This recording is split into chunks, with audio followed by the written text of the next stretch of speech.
The name of this reckless young master is Aiden.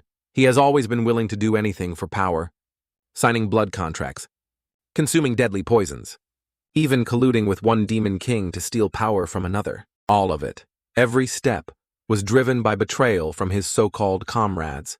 Back then, Aiden was a leader, the commander of a hero squad tasked with stopping a demon king from devastating the kingdom. But the moment the demon king was destroyed, its dark magic surged directly into Aiden. It was excruciatingly painful. A curse. Yet those heroes under his command didn't lift a finger to help. Driven by envy and lust for fame, they struck him down the moment he was vulnerable. Consumed by rage and betrayal, Aiden sank into a deep, spiraling void just when he thought it was all over. A voice calling out young master jolted him awake. He opened his eyes to find himself reincarnated into the body of a notorious duke's son, a drunken, destructive waste of a man. Given a second chance at life, Aiden made up his mind he would track down those traitors and take his revenge. His sudden change terrified the servant beside him, who trembled as if looking at a true demon. Without hesitation, Aiden tested his strength by challenging a knight to a duel. Everyone was bewildered after all. The young master was infamous for teasing dogs and getting bitten to shreds. Seeing the knight's anxious face, Aiden knew he was being underestimated and decided to provoke him into going all out. As expected, the first clash numbed his arm. It was clear he was still far too weak. But with the combat instincts of the kingdom's strongest former hero, Aiden smoothly redirected the force of his attacks, regained his fighting spirit, gripped his sword with confidence, and charged straight at his opponent. He eventually managed to subdue the knight and claim victory. However, Aiden understood that skill alone wouldn't be enough to face the former comrades, each one a one-man army of overwhelming talent and now holding powerful positions. Revenge would be no easy feat. So, he ordered his servant to buy a mountain of high-grade poisons, terrifying the poor man. "Young master, are you trying to die?" the servant cried, only to be silenced by Aiden's terrifying expression. "Tell no one about this," he warned. Alongside this, Aiden pushed his body to its limits through brutal training, building muscle and draining countless bottles of mana potions. His method: destroy, then rebuild. These potions were extremely expensive, but to a duke's heir, they were mere pocket change. Once the poisons were ready, Aiden moved on to Phase 2, a theory developed by two of his former teammates. When deadly toxins ravage the internal organs, the body fights back desperately to survive, unlocking hidden potential in the process. He was prepared with the best recovery potion money could buy. He probably wouldn't die. Clenching his jaw, he bit into a sprig of the deadly bee and herb. The pain was unimaginable. But after downing the entire recovery potion, Aiden could finally feel the mana flowing more smoothly through him. Before he could even celebrate, a chillingly familiar voice echoed in his mind. There was no doubt about it, it was him, the Lord of the Underworld. Aiden was sure he had killed that thing, but since it had no real physical form, destroying it completely had always been impossible. In his past life, as a dragon slayer, Aiden had come face to face with death, and in that moment, it seemed he had begun to become the next Lord of the Underworld. The realization struck him like lightning. He may now be the new Lord of the Underworld. But even that was only 50-50. Currently, the soul of the Dark Lord resides within Aiden's body, silently waiting for the day it can resurrect itself. But no one could have expected that the Dragon Slayer Aiden would die shortly after, dragging the Dark Lord's soul down with him. In other words, the Dark Lord, a mighty dragon, had formed a soul bond with Aiden. However, the change Aiden underwent had nothing to do with him. Instead, it was connected to the Demon King, though that link was severed the moment Aiden was trapped in the void. This was the first time he'd ever even heard the Demon King's name. That being was a primal embodiment of evil, a vile entity rejected even by the gods themselves, since the moment it was just a sperm. In ancient times, the Dark Lord had also fallen under a curse, forced to act as a puppet carrying out the Demon King's twisted will.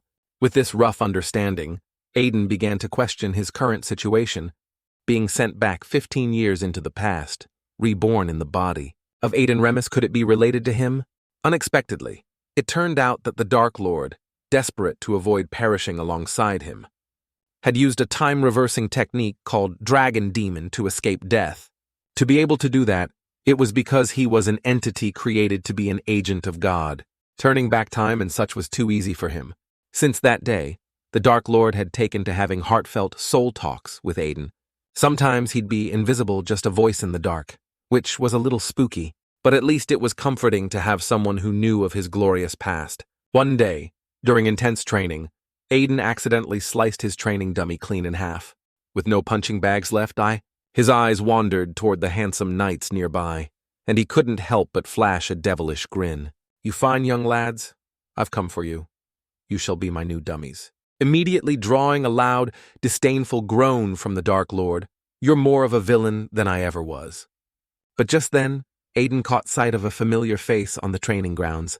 Although he didn't know if he had seen him before, he felt very familiar. He just remembered that this guy was Lou.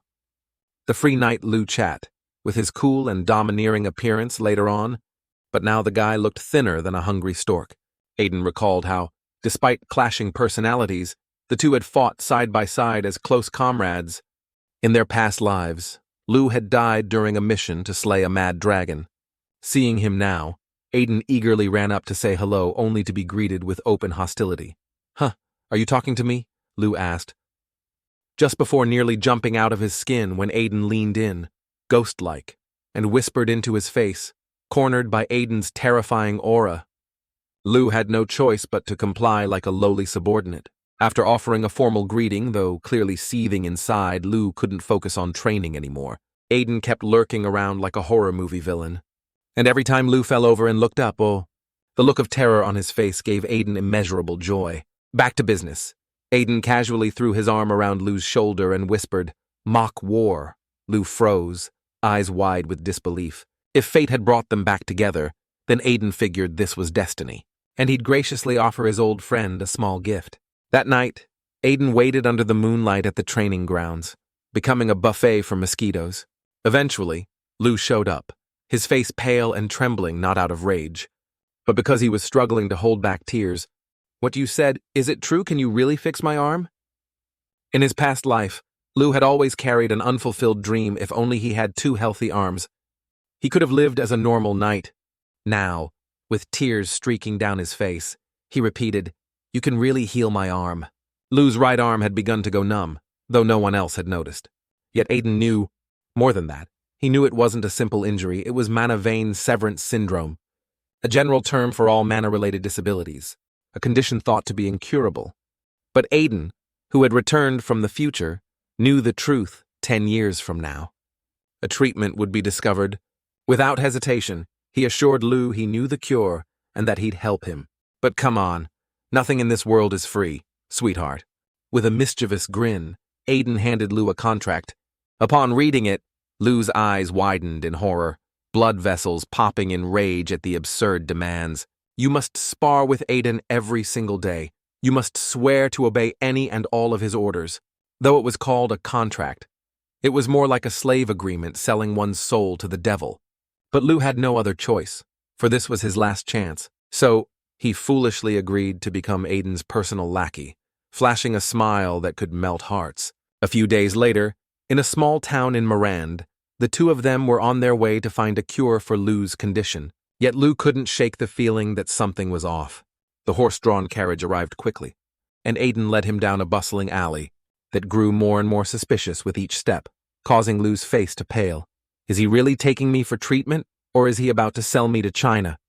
Eventually, they arrived at a rather shabby-looking house.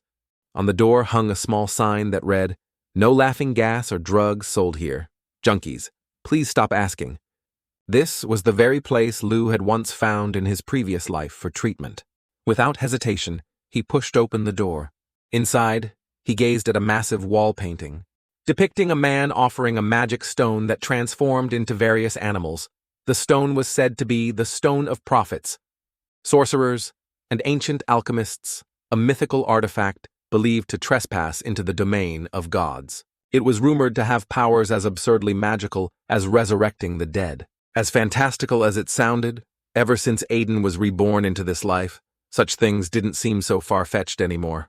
From the pitch-black doorway, two glowing red eyes appeared, startling Lou. A cloaked woman emerged, her entire body hidden beneath thick robes, clearly ready to slam the door shut. Aiden calmly told Lou to wait outside. and the obedient young man complied. Once alone with her, Aiden got straight to the point, calling her name outright, startling the woman. Not only did he know her name, but he also knew that she was a beast-folk alchemist obsessed with mana vein rupture syndrome. Exposed, her eyes gleamed with caution, but then she slowly removed her cloak, revealing feline ears covered in red fur.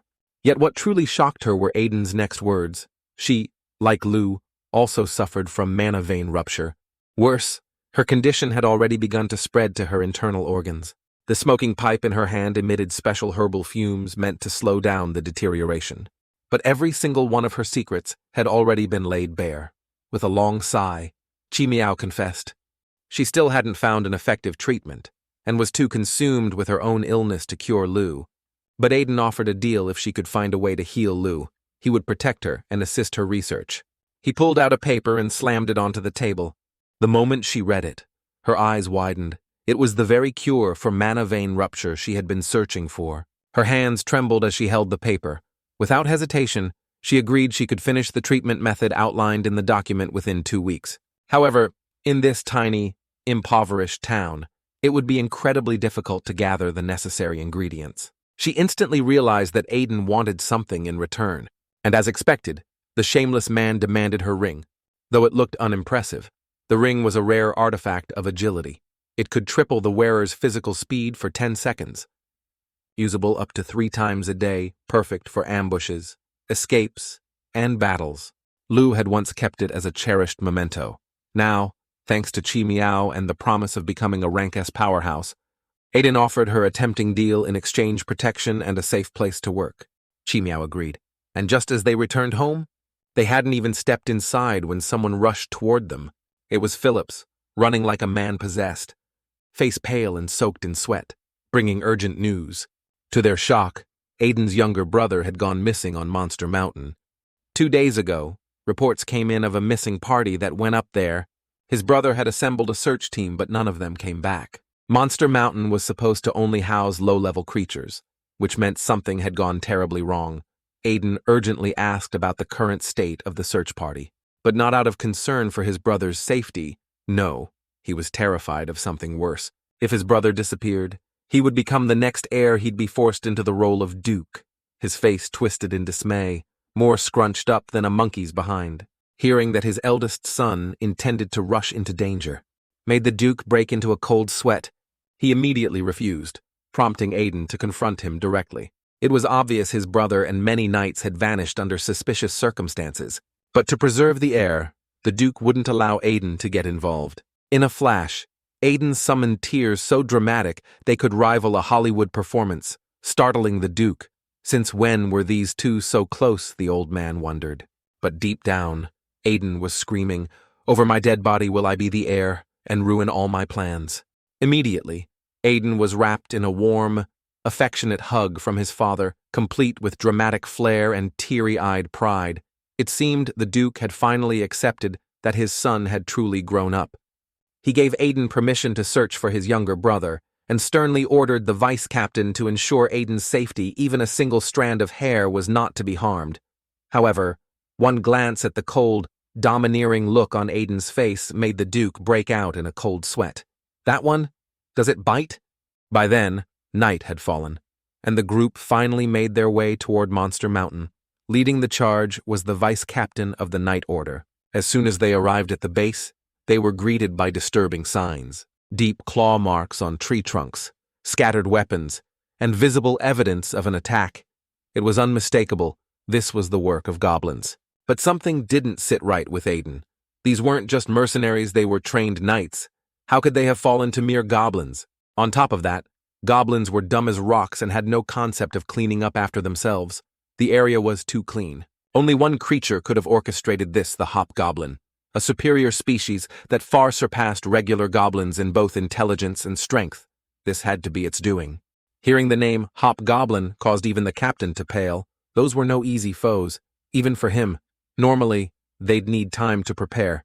But time was the one thing they didn't have. Any further delay, and the victims might already be digested. Aiden immediately ordered a hunting dog to be brought forth. What appeared was a cute, innocent pup, but before anyone could protest, Aiden shoved a suspicious-looking vial into its mouth with a devilish grin. "What kind of demon feeds that to a dog?" someone cried. But the dog's nose instantly twitched. Then it barked sharply. The potion was a scent enhancer, boosting its olfactory senses dramatically. Following the trail, the dog led them to a large encampment, where not only was Aiden's younger brother held captive, but also several knights and civilians trapped in cages. Thankfully, they were still alive. The problem? There were 3 hobgoblins guarding the area. Just the sight of them was enough to make the knights grimace. The vice-captain quickly assigned roles they would draw the monsters' attention, while Aiden snuck in to rescue the hostages and help them escape. Aiden's expression tightened. 3 hobgoblins in one place. That was far worse than expected. Still, at the vice-captain's command, the knights charged in, weapons drawn. They stormed the camp, catching the goblins off guard. The vice-captain launched himself into the air, sword raised high, while the others fought off the shorter goblins. Seeing help arrive, the prisoners cried tears of joy, but they were even more stunned when the one unlocking their cages turned out to be Aiden. He quickly instructed the knights to guide the villagers out safely. In the chaos, one trembling villager grabbed Aiden's arm and whispered, "Be careful. There's another monster here." Before the warning could be finished, the child screamed, "Behind you!" A monstrous figure emerged from the shadows, towering over 10 meters tall. Its glowing red eyes locked on Aiden. It roared and brought its massive fist down in a crushing blow. Thankfully, Aiden dodged in time. Now it made sense those 3 hobgoblins were under the command of something even more powerful, a Zhuo, a massive monster with terrifying size and regenerative abilities. The situation was far worse than Aiden had anticipated. He ordered an immediate evacuation, but his younger brother refused, shouting, "No way! You can't fight that thing alone. You'll die." Aiden's eyes burned with determination. He promised he wouldn't die here. Drawing his sword, he dashed toward the Zhuo. The beast reacted instantly, smashing the ground with its fist. But Aiden nimbly dodged, delivering a lightning-fast slash. Blood sprayed, but the monster's wound began to regenerate almost immediately. Just as expected, Zhuo had incredible regenerative powers. Unless it was finished in one blow, it would keep healing. But Aiden had prepared for this. Slipping a hand into his pocket, he grabbed a magical artifact. As the creature raged and swung again, the soldiers finally noticed the hulking beast. The vice-captain screamed, "Young Master Aiden, let me handle this." But despite his brave words, his clenched teeth betrayed his despair. Even the goblins were proving tough now they had to deal with that. Meanwhile, Aiden was putting on a show of agility, ducking, flipping, and weaving through the monster's brutal attacks. His incredible speed came from the agility ring he had taken from Chi Miao. Once activated, a system prompt appeared. Agility ring activated, time remaining 10 seconds. Though he hadn't yet regained his former power, Aiden was determined to test himself. As the Zhuo's colossal fist came within inches, he shot up its arm and slashed across its thick skin. The countdown ticked away as he danced from limb to limb, landing blow after blow, drawing cries of agony from the beast. With 1 second left, a spiral of mana surged around his sword. With a clean, sweeping strike, he carved into the Zhuo's head using his aura blade, finally turning the tide of battle. Meanwhile, after a long struggle, the knights finally managed to clean up the remaining enemies and rushed over to support Aiden. But the moment they looked up, they were stunned. There he was, radiating a soft green aura like a celestial being descending from the heavens. However, the aftermath of using the aura sword was less than glamorous. He was launched straight into the treetops, crashing down into a bird's nest. The furious bird, whose home had been destroyed, chirped out a storm of insults, while Aiden lay motionless, completely flattened. Just 10 seconds of using the aura sword had drained his body to the point where he couldn't move a muscle. The silence of the moment was ironically filled with chaos, angry bird screeches, concerned shouts from the knights calling his name. When the team returned with news of what had happened, the Duke immediately ordered that the families of the fallen be informed and that the injured receive the highest compensation he could offer. Despite the report, the Duke remained skeptical. It was hard for him to believe that his own good-for-nothing son could single-handedly take down a colossal Zhuo. His doubtful expression betrayed his unease. This aura sword-wielding hero didn't resemble the disappointing son he once knew. That night, Aiden sat in quiet meditation, channeling his mana through his sword to recalibrate his inner energy. He could feel his energy reserves steadily growing, accumulating deep in his chest, his fists clenched with frustration at his current weakness. At the limitations of his body, I must grow stronger, he vowed silently, strong enough to silence those traitors who turned their backs on me. Suddenly, the voice of the Dark Lord echoed around him. The entity had finally assumed a visible form floating in midair, but instead of the terrifying presence from before, it now looked like a goat. A goat with 2 sets of wings, standing on 2 legs. The bizarre appearance made Aiden burst out laughing, doubling over as the once feared creature bared its teeth in frustration. "Stop laughing, you brat," it growled, its pride clearly wounded. The more it protested, the harder Aiden laughed, completely roasting the absurd form of the Dark Lord. The creature's current pitiful state was due to Aiden's weakness without sufficient power. The Dark Lord couldn't manifest a stronger, more intimidating form. Now, their souls were linked. As Aiden grew stronger, so would the Dark Lord. Eventually, he might even be able to regain his full form and escape the cursed shackles that had bound him for so long. Curious, Aiden asked for his name. The question caught the Dark Lord off guard, sorrow flickering in his eyes as he admitted he had long forgotten it. Without hesitation, Aiden decided to give him a new one, something cute, something personal. "Kersey." The reaction was immediate, a groan of pure distaste. Seriously, what kind of lame, outdated name is that? But in the end, he could only sigh and accept it, a small smile breaking through as he embraced the name Aiden had gifted him. A week later, Aiden made his way to check on Chi Meow's progress with the treatment formula. The moment he arrived, she teased him by calling him the most cringe-worthy nickname imaginable, Lord of the Giants. Seriously, who came up with such an embarrassingly outdated name? It must have been karma hitting him square in the face. Inside, Lou was sitting like a delicate 16-year-old maiden, teary-eyed as he looked up at Aiden. It had been so long since he could move his hands again that he was on the verge of sobbing with joy. Without warning, he dropped to one knee, bowing deeply. The gesture startled Aiden as Lou earnestly declared, "From this day on, I pledge my entire being to you, to repay the grace you've shown me." The scene nearly made our upright well. Occasionally, wicked main character burst out laughing. Just like that, he'd unintentionally gained himself a free servant.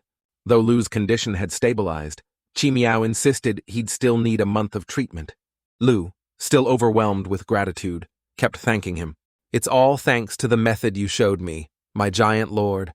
Hearing that ridiculous nickname out loud for the first time made Lou laugh straight into his face. "Offended," he shouted. "If you're healthy enough to run your mouth, get out here already. We've got work to do." Immediately, Lou jumped up with stars in his eyes and youthful energy blazing, only for his face to twist painfully as he was assigned his first task, grunt labor. He nearly collapsed hauling the massive Zhuo carcass several tons worth to the market. The poor guy was vomiting up his soul every few steps. When they arrived, the guild master's eyes sparkled at the sight of the ultra-rare Zhuo, certain it would sell for a fortune. Aiden casually handed him a list of herbs he wanted in exchange. The guild master's face went pale. The list wasn't herbs at all, it was entirely made up of poisonous plants. But one glance at Aiden's dangerously charming smile, and the man could only tremble and nod furiously. Yes, these are medicinal herbs, of course. With his earnings secured, Aiden strolled off whistling, leaving behind a soulless Lou dragging his feet like a ghost. Back home, Phillips quickly informed him that the Duke was looking for him. Just as he poked his head in, a chill ran down his spine, cold sweat pouring as he realized something was very wrong. Inside the room wasn't just his father, but also a man with a fiery red aura that seemed to set the air ablaze. He had come because of the rumors that Aiden had taken down a Zhuo. Just seeing him brought back uncomfortable memories. This man, who looked at him as if he were filth beneath his boots, had once crushed him with sheer presence. The Dark Lord's voice piped up. "Ever nosy, you know that guy." One look at Aiden's annoyed expression said it all. Of course he didn't. The man was simply an arrogant relic who looked down on merchants and everyone else. Count Tius, guardian of the northeastern border, and one of the few in the Empire to attain the title of Swordmaster. To become a Swordmaster was to reach a level every knight dreamed of, transcending mortal limits. They were beings capable of splitting mountains with a single slash, shaking the very air with their breath. In his past life, Aiden had been one of them, and now he was determined to claw his way back to that level once more. Seeing how refined and composed Aiden appeared so unlike the unruly brat, the rumors spoke of Count Tius burst out laughing. Ha ha, looks like the Duke raised you better than the gossip would suggest. What the Duke was truly worried about was the fact that the Count had left his own territory unguarded and was wandering around like this, especially when that land was currently under attack by the orcs. At present, their numbers were spreading everywhere, not only within the territory, but there were even suspicious activities reported within the Bloodshed Tower in the Death Zone, a place managed by the Bloodshed sect. Just the mention of that place caused Aiden's expression to harden, because it was the birthplace of the traitorous teammate who had stabbed him in the back, the Crimson Scar Saintess. The monster's behavior was now extremely abnormal. They had simultaneously risen up in 3 separate locations, which the Duke found rather suspicious. It didn't seem like a mere coincidence. Because of this, the Count wanted to form an investigation team and even tried to invite Aiden's father to join. However, he immediately placed his large hands on Aiden's shoulders, attempting to recruit the young man into his own night order. His eyes seemed to pierce through everything, clearly recognizing Aiden's potential in wielding sword aura. In just half a year of training, Aiden had already managed to harness it.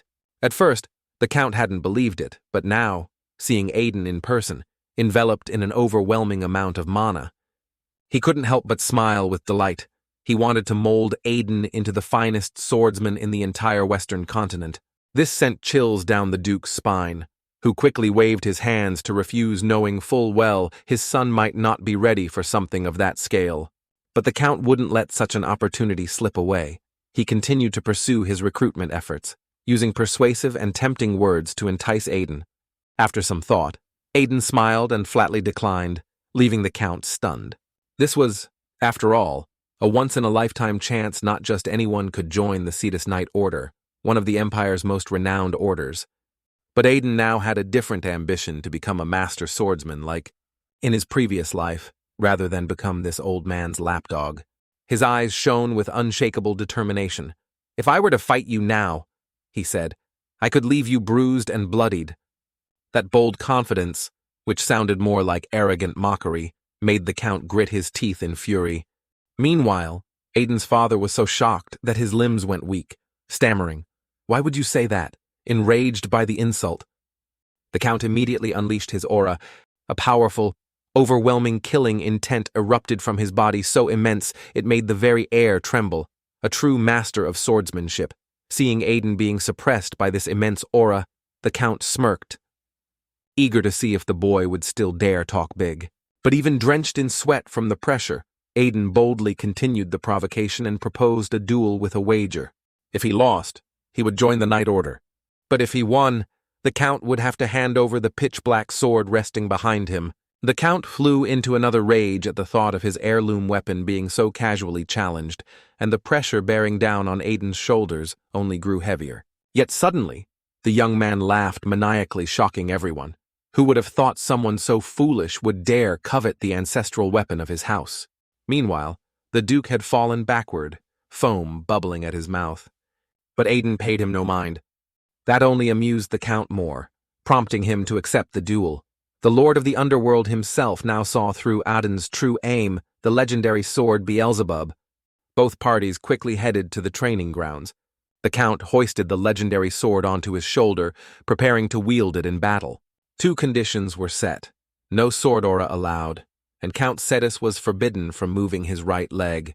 It may have seemed unfair, but for a master swordsman, even with one leg, it was no issue. Once the crowd had gathered, the battle began. Aiden rushed forward, seizing the initiative with incredible speed.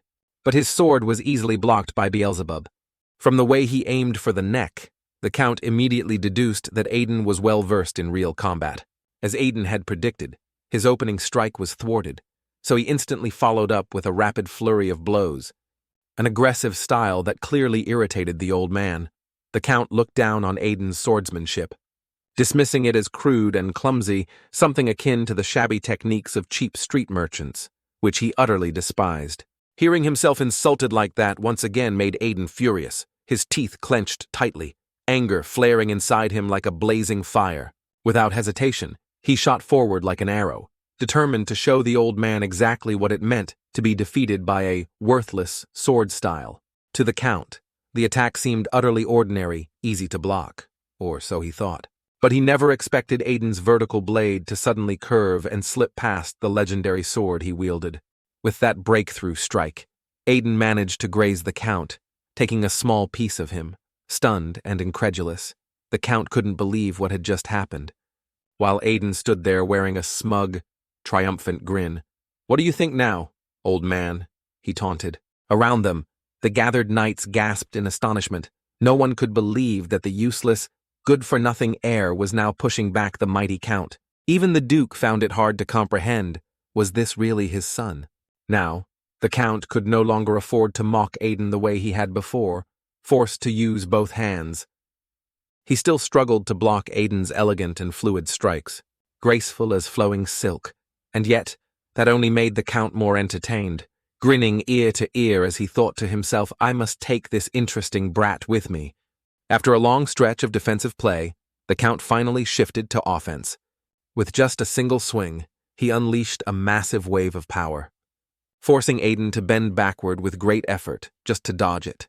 The Count acknowledged Aiden's technique was impressive, but still scoffed, thinking that's all there is to it. Though panting heavily, exhausted, Aiden stubbornly pressed on.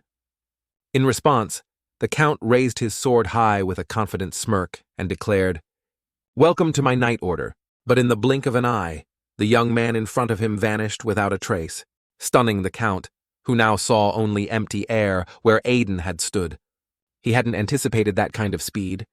By the time he realized he'd been tricked by a fighter who had been holding back, it was already too late. Aiden had slashed a clean mark into his shoulder. Despite his fatigue, Aiden smirked and said coldly, "I'll make good use of your Beelzebub." The audience watching the match was stunned, unsure what had just happened. One blink, and it was over. Then, cheers erupted with infectious energy. The giant lord, "We believe in you, young master." Still, the cursed spirit nearby grumbled bitterly, "You use that ring, you've got no shame." But even if Aiden had cheated, he remained calm, warning, "Keep whining and I'll pour holy water down your throat." The Count, though tricked and bested, still chuckled with delight, genuinely impressed despite the outcome. However, Aiden himself felt slightly unsettled. He had meant to take the Count's entire arm with that last move, but only managed a scar, as promised. The Count handed over the legendary sword Beelzebub without hesitation, honoring their agreement. As soon as Aiden held the fabled blade in his hands, he bowed humbly in gratitude. But inside, he was grinning from ear to ear with overwhelming joy. Even the cursed spirit had to admit, how can someone smile that shamelessly? Just as he was basking in the bliss of having finally claimed the weapon he'd fought so hard for, the Lord of the Underworld sneered, saying he didn't even know how to properly wield it. That alone startled Aiden. He hadn't expected this cursed being to know secrets about the legendary sword that were unknown even to humankind. But the creature quickly shifted tone, refusing to share anything for free and demanding Aiden worship him like a king from now on and never again threaten him with holy water. Before he could even finish his sentence, the system message appeared, "You have formed a blood contract." Triggered the moment he slashed his palm, sending that goat-faced demon into a rage. How could you possibly know such a colossal secret? Beelzebub, one of the 72 legendary swords, looked sturdy and unassuming, but was actually forged from the corpses of fallen lords who once ruled the underworld. Only later did people realize they were cursed blades. Each sword held the power of a fallen lord, and one of the 3 conditions to awaken that power was to form a blood pact. That alone was enough to infuriate the goat-faced youth. "I was this close to stepping on your head." But in the end, he had no choice but to back off and apologetically grovel when the protagonist shamelessly threatened him with holy water. At that moment, Aiden approached his father, seeking permission to join the Count's search party. The moment he heard, the old man grew anxious. It was extremely dangerous. That place was nothing like the monster-infested mountains Aiden had just battled through, but Aiden immediately pouted, "I'll be going with the Count, so there's no real danger." The Count chimed in, vowing to prioritize Aiden's safety, leaving the old man no choice but to sigh deeply and remind his son, this is no game. Aiden knew that, but this journey was necessary to protect their domain. Seeing their back and forth, the Count placed a friendly arm over his shoulder, which made Aiden crack a rare, soft smile. The very man who scorned him in his past life now desperately wanted to capitalize on his power. But that Count had a hidden motive, the second condition, to awaken the cursed sword's power, absorb as much life force as possible. And the easiest way to do that? Slay monsters. He licked his lips dangerously. Suddenly, the cursed youth pitied the monsters. In the Piran mountain range, hordes of beasts were running for their lives like dogs from a thunderstorm. All they could do was scream gibberish and run for the hills. In front of them stood Attila Fortress, built to defend against mountain beasts. The place was in poor shape, guards slacking off, barely alert. Their commander, a viscount, welcomed the team, but when he heard Aiden's nickname, Zhuo Slayer, his face twisted with disdain. His soldiers mocked him too, making Lu furious enough to roll up his sleeves, only to be stopped by Aiden. Even the Lord of Hell was puzzled why wasn't Aiden biting their heads off already, but he had heard such mockery so many times that he was used to it by now. He just didn't care anymore. Of course, the Count couldn't hold his tongue. Is this place polluted or something? I keep hearing flies buzzing. His sharp gaze and that of his warhorse immediately shut the chatterboxes up. When Aiden asked about monster incursions in the area, the commander, though clearly hearing him, ignored the question, choosing instead to brown-nose the Count. It enraged Aiden, but he held back. Apparently, monsters hadn't dared approach because a clan of orcs had taken up residence nearby. That explanation made Aiden freeze. When did using monsters to fend off monsters become a valid tactic? Suddenly, the Lord of Hell sensed something coming. As Aiden peeked outside, he saw nothing at first, until his eyes widened in terror. Monsters incoming. Close the gates now. The commander laughed it off until the Count snapped at him to obey. Sure enough, the earth began to quake. A monster horde was charging straight for them, red-eyed and furious. Guards were panicking and turned to their commander, but he was trembling more than they were. The Count, still calm, yelled for the gates to be shut. They began to close, but too slowly. A demonic wolf slipped in, maw wide open, about to strike. It seemed like the end, until Aiden leapt in and struck it down. While the beast wasn't much, his sword still absorbed some of its life force. Only then did the guards believe the rumors Aiden had taken down a Zhuo alone. The man he saved rushed over, bowing repeatedly in gratitude. Flustered, Aiden waved him off. Don't thank me. Pick up a weapon and help defend the fort, quote. Before them now was a truly grotesque sight, wave after wave of monsters pushing to break through the gate. Instead of fear, Aiden smiled wickedly. Darkness oozed from him as he prepared to devour the monsters like snacks. His grin twisted into madness as he licked his sword. Beelzebub wants them fresh and wriggling. Isn't that right? But he snapped back to reality, drenched in sweat. Wait, what the hell did I just say? The sword had pushed dark desires into his mind. Beelzebub, a glutton, constantly stoked its wielder's hunger for more. He was about to cut loose when the Count beamed and waved, I'll take the lead this time. Aiden nearly cried. Please, just leave me a few to feed Beelzebub. But it was too late. The old man soared ahead, weapon blazing with magical power. The sight of a light blade only used by true swordmasters left the guards in awe, while Aiden sobbed quietly. Then came the strike. One slash from inside the gate obliterated the entire monster tide. Gone, just like that. Aiden stared in disbelief. Did he bring me here just to spectate? While he wallowed, the Lord of Hell broke shocking news that wasn't the true threat. A moment later, a massive fireball descended from the sky. Everyone, run! Aiden shouted. The impact sent guards flying. They scrambled toward the source of the spell. A fire mage had attacked them. But Aiden knew better. That wasn't just any mage. Step by step, he marched forward, sword clenched tight. That flame. The Piran Mountains. They were tied to beings he had barely survived in his past life. These things had nearly killed him once. No way he'd forget. The troops looked up in horror as Zhuo and orcs charged together. A terrifying alliance. Those two species were mortal enemies, yet here they were. The city lord's face turned purple. The Count prepared to strike again, but Aiden stopped him. They couldn't win in a one-on-many fight. Behind the horde was a cloaked monster wielding a staff, its weapon radiating flames. It could use magic, something only a master swordsman's equal could do. A high-ranking Zhuo. Realizing this, the Count ordered a full evacuation. He would stay behind to buy time. Gripping his sword tightly, he was ready to sacrifice. But Aiden stepped forward. There's still another way. He ordered Lu to gather the troops and hold the line. The Count didn't understand just one of those monsters was a nightmare already. How could they possibly deal with all of them? Of course, taking that thing down was 3 times harder than usual. Aiden knew that better than anyone. But there was no way he could just stand by and watch the Count charge into danger with no way out. So he made up his mind and spoke up. There was still a way for everyone to survive. Aiden quickly laid out the plan to both of them, but was immediately shot down by the captain. There was no way they could follow such a reckless plan. Letting the Marquis leave now would be like handing the entire city over to destruction in under 30 minutes. Yet, before even 3 seconds had passed, a massive fireball exploded behind them, scattering debris everywhere. Still, Aiden remained calm. He truly believed his plan could work. It sounded insane, sure, but remembering Aiden's past miracles, the Count couldn't help but smile and agree he'd trust him this time. Not without a bet, though if the plan failed, Aiden would have to obediently join his night brigade. Aiden sighed, typical gambling man. The only reason he could even come up with this kind of plan was because, in his past life, he had faced that high-ranked Zhuo, the only one capable of forcing Zhuo and orcs to work together. It had to be him.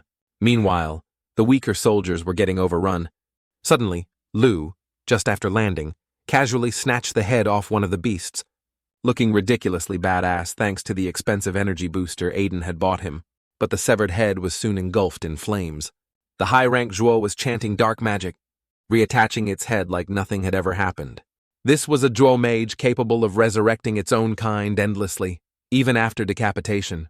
Normally, taking something like that down would require the sword light of a true master or the talismans of a grand mage. But Aiden had his own way. Cradling Beelzebub lovingly, he whispered nauseating sweet talk. "Baby, you didn't eat earlier, so you must be starving now. Huh, let me feed you some love." Even the Lord of Hell couldn't help but pity the sword. Poor thing's probably been through hell. While Lu fought to buy time, he began to falter. As the Zhuo he had just decapitated came for revenge, he thought this was the end and murmured, "Sorry, young master." But suddenly, there Aiden was already standing on the monster's head, plunging his blade straight through its skull, making it scream in agony. Lu panicked, warning that even decapitation wouldn't kill it. But Aiden didn't care. He lovingly fed Beelzebub, and while he lacked the power of a master swordsman, he now wielded the insatiable hunger of Beelzebub. The sword drained the creature dry, leaving behind only a brittle husk of bone and skin utterly erased. Shocked that its resurrection magic had been broken so easily, the high-rank Zhuo froze. Meanwhile, Aiden burst out laughing like a lunatic, then turned his twisted gaze toward the remaining monsters, terrifying them with a grotesque grin. Licking his lips, he muttered, "I wonder if orcs taste good." Stomping down on his 4th kill, he still wasn't satisfied. Casting a predatory gaze on the remaining Zhuo, he smiled even more wickedly than the villains they feared. The monsters paled in terror, shaking like leaves. Only the high-ranked Zhuo stood, trembling not in fear, but in seething rage. Flames burst around it, spreading rapidly, but nothing could slow Aiden down, zigzagging through the fire like he was on a joyride. He laughed. Man, this is actually fun. Memories of his past life came rushing back. He had killed this thing before, but now, his strength wasn't the same. If he took even one direct hit, he'd be barbecued in seconds. He had asked the Count for a favor, so now all he had to do was survive long enough for him to return. Suddenly, an axe came swinging down. Thankfully, the Lord of Hell warned him just in time, letting him dodge 3 steps back.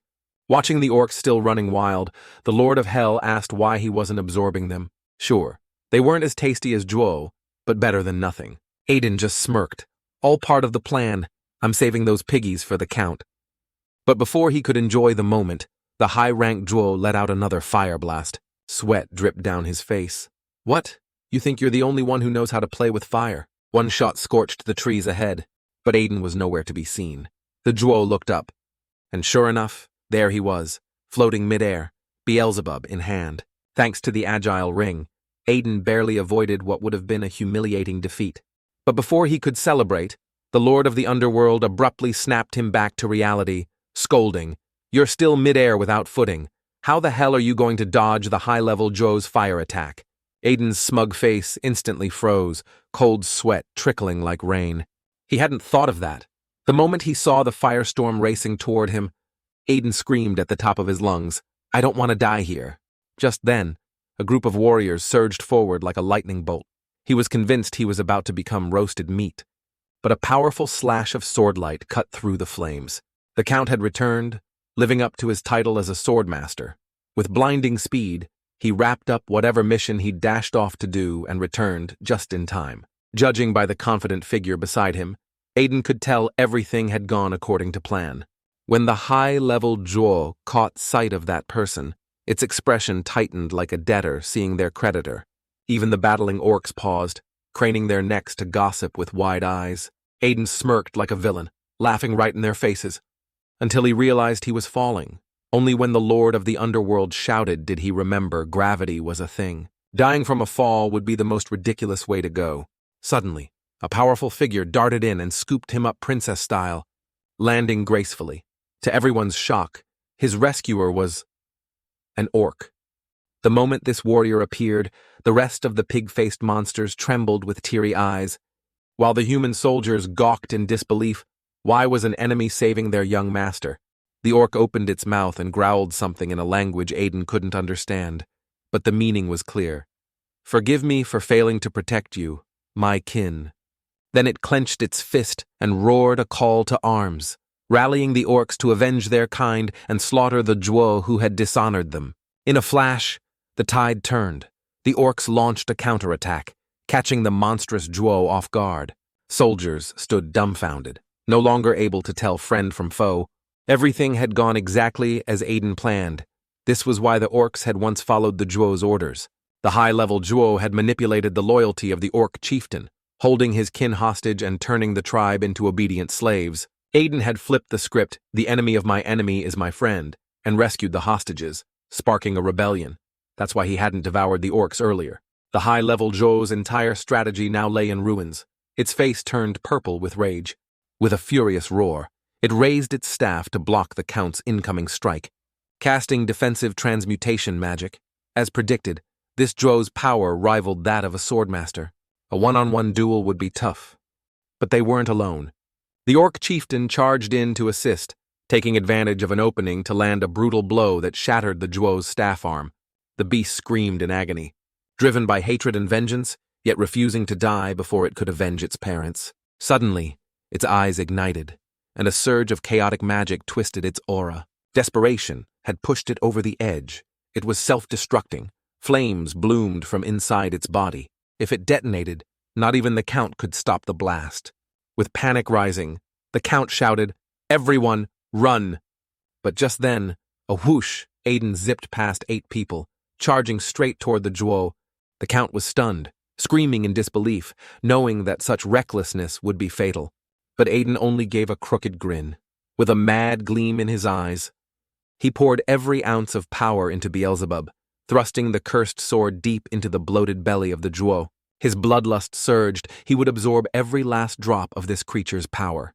Then came the explosion. A deafening boom as fire and smoke erupted outward like a nuclear blast.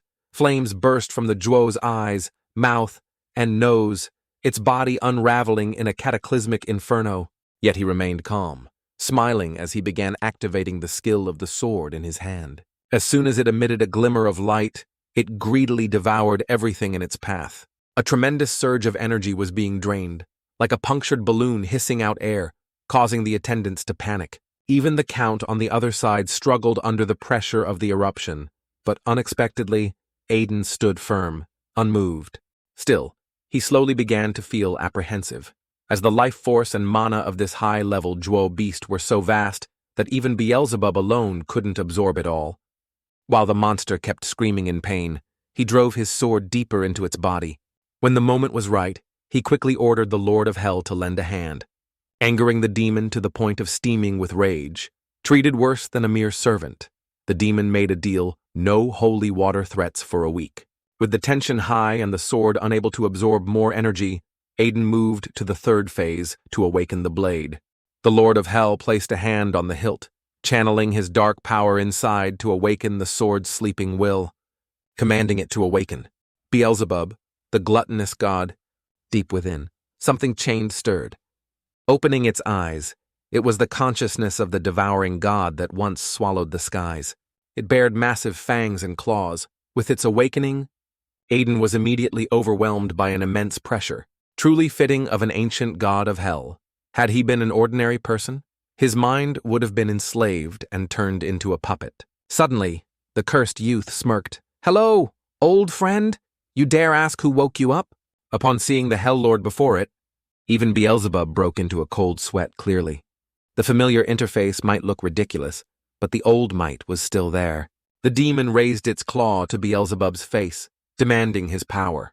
When Beelzebub hesitated, he raised the claw again, threatening to rob him. This demon had once reigned alone as the Lord of Hell, vanquishing all darkness. Aiden couldn't believe such a strange entity was actually useful. Gaining Beelzebub's power, he plunged the sword deeper, commanding it to devour everything. At his order, it obeyed instantly, opening its massive mouth like a black hole, sucking in the dro's body and the power around it. Winds roared violently. Soldiers had to cling to trees to avoid being swept away, while Aiden stood resolute, shouting, "Become my power." The dro's body was devoured bit by bit, leaving only its head struggling until it too was consumed. The sky returned to calm blue, and Aiden stood tall, sword in hand, majestic. When it all ended, and the wind ceased, the others peeked out, stunned. The giant monster was completely gone. Just as he was about to bask in his moment, Aiden felt nauseous. He had devoured too much. But since it was pure mana and life force, puking it out would be wasteful. As he prepared to swallow it back, he noticed a glowing stone at his feet, a phoenix egg. So that was the source of the duo's earlier firepower. Apparently, after being fully exploited, it had reverted to its primal state and gone dormant. But this made him wonder, how could such a rare being rivaling dragons appear here? His mouth watered uncontrollably. He wanted to eat it immediately and obtain fire magic like the Zhuo. The Lord of Hell was speechless. Humans really are bottomless pits of greed. Just as Aiden opened his mouth, the Count smacked him hard. The gods were celebrating their victory, while all the essence he struggled to swallow was now being thrown up. The Count, however, paid no mind to the rainbow-colored waterfall spewing from Aiden's mouth. He was fixated on the phoenix egg, asking why such a rarity was here. Aiden grieved for all the mana and life force he had digested. As he reached for the egg, a crack formed across it. From within came a blinding light, and a baby phoenix emerged, flapping its wings. Apparently, it had awakened from the spilled essence. Everyone was stunned at the sight of the legendary creature. Aiden, on the other hand, was dark-faced, glaring at the Count, who stared in awe. "It's all your fault," he cursed. Then he felt a soft touch on his head. It was the baby phoenix, sitting on him like he was its nest. Suddenly, a wave of power flowed from the phoenix into him. It felt surreal. He braced for incineration, but the fire wasn't hot at all. It was the phoenix's blessing, granting its host immunity to any flame. Hearing that, Aiden immediately thought of his former teammate, the great mage. With this skill, she'd be easy to deal with. After bestowing its blessing, the phoenix flew off, leaving behind a single feather. The Count was amazed thanks to Aiden. He'd witnessed miracles. Glancing around, Aiden spotted the orc chief still standing, unmoved. Were they still trying to fight? Then the orc chief opened his mouth and declared chillingly, "Breaking a vow has a price. That price is death. Take my head. Long time ago, the Riss family's patriarch and the orc chief clashed on this land. After losing, the orc swore his tribe would never descend from the mountain again. Since then, the orcs had lived up there, silently guarding the region. That's why the city captain had always felt safe. Orcs are a tribe of their word oaths above life. So now, willing to pay the price, they descended, ready to die, just to protect their tribe." But Aiden brushed them off. "Why would I want your head?" The orc chief, however, puffed his chest, determined to uphold the ancient vow with his life. At first, Aiden considered letting them go, but their loud mouths irritated him to the core. "Fine," he muttered. "I'll take your head then." But right after that, he came up with an incredibly bold plan and let out a wicked, despicable smile. If they were willing to pay such a price, then fine, he'd play along. And so, the next day, faced with the scene unfolding before his eyes, the Count had to rub them several times to make sure. He wasn't hallucinating because he simply couldn't believe it. The orcs had now turned into unpaid laborers, hauling construction materials around, and working even more efficiently than the regular soldiers. The sight was bizarre. It was the first time orcs had worked alongside humans. This was exactly what Aiden meant by making them pay the price for what they had done. It not only sped up construction, but also saved the Lord from paying wages. Too convenient. It left the Count no choice but to sigh in amazement. Only Aiden could come up with such a plan. However, tonight, the urgent matter was to report this to the Tower of Execution. The current situation was spiraling. More and more monsters from the Deadlands were appearing, beyond their control.